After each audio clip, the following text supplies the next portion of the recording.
오늘은 좀 흥미로운 기사 하나가 떠가지고 이거에 대해서 좀 말씀드리는 시간을 가져볼게요. 인베스트 조선에서 소개된 기사인데 빅4 신입 회계사 채용 시즌에 벌어진 초봉 전쟁, 어디가 업계 최고? 해가지고 이렇게인데 간략히 한번 살펴보시죠. 빅4 신입 회계법인들의 신입 회계사 채용이 한창이다. 100만 원이라도 더 지급을 해야 우수 인재를 끌어들일 수 있는 이른바 초봉 전쟁이 벌어지고 있다. 그래서 회업들 지금 일감이 많이 늘어나다 보니까 계속해서 인력 부족을 겪고 있고 우수한 인재들을 끌어오고자 해서 각 회사들이 우리 회사 초봉이 제일 높다라고 강조하고 있는 상황도 나오고 있다. 그런가요? 아무튼 요번에 이제 1300명 정도 뽑을 예정이죠. 3정에서는 거의 한 400명 정도 뽑을 예정이고 3일에서는 380명, 딜로이트랑 ENY는 250명. 그래서 전체적으로 요번에 이제 2차 시험 조만간 발표가 나죠. 1100명 뽑을 예정인데 빅4에서 모집한 인원은 1300명 정도니까 지금 인력 수요가 훨씬 큰 상황이죠. 이래서 빅4들이 지금 우수한 신입 회계사 채용을 위해서 각축전을 벌이고 있다는 이런 내용이에요. 그래서 빅4 사이에서는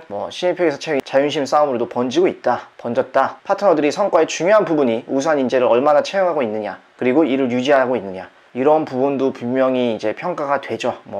얼마든지 이제 신입 사원들에 대한 어떤 게 나중에 뽑고 나면 데이터가 있으니까 이거에 따라서 평가를 분명히 할 거예요. 그리고 작년 대비 올해는 왜 안 됐냐? 올해 괜찮았으면 문제 없지만 올해 왜 좀 상대적으로 리크루팅이 안 좋았다라고 하면은 또 이런 거에 대해서 향후 어떻게 하면 잘할 수 있을지 항상 이렇게 또 비교를 하는 게 있겠죠. 그리고 제가 알기로도 이 신입 회계사들이나 연차가 얼마 안 된 회계사들이 좀 많이 퇴사를 한다든지 이러면은 또 이제 어떤 본부 평가라든지 파트너 평가에도 불리한 부분이 있기 때문에 가급적이면은 또 신입 연차가 얼마 안 된 어떤 회계사들이 퇴사하는 거를 되게 말리는 이런 분위기가 있죠.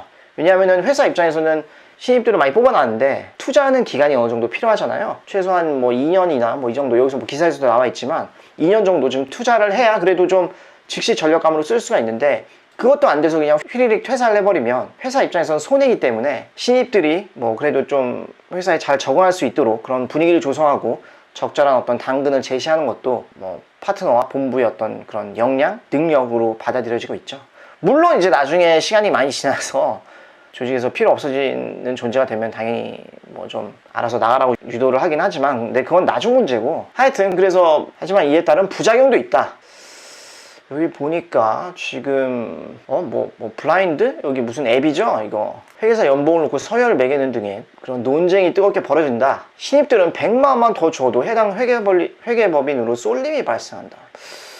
글쎄요, 진짜 이럴까? 신입이 회계법인을 선택하는 데 있어서 연봉이 어디가 100만 원 더 준다더라 해가지고 그쪽으로 확 쏠리는?